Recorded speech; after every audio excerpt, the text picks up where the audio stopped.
Sebagai tim tamu, Sriwijaya FC tetap tampil menyerang di laga perdana putaran 2 Liga 2 2019 di Stadion Maulana Yusuf Serang, Banten saat dijamu Perserang.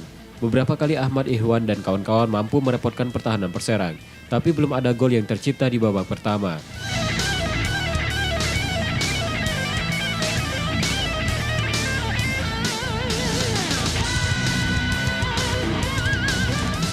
Di babak kedua, pasukan Sriwijaya FC tidak mengendorkan serangannya. Pergerakan pemain baru Sriwijaya FC, Anis Nabar, beberapa kali merepotkan Perserang.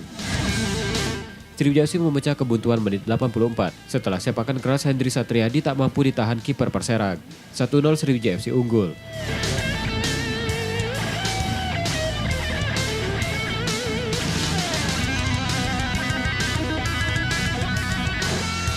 Tertinggal gol, tuan rumah Perserang tampil lebih menekan.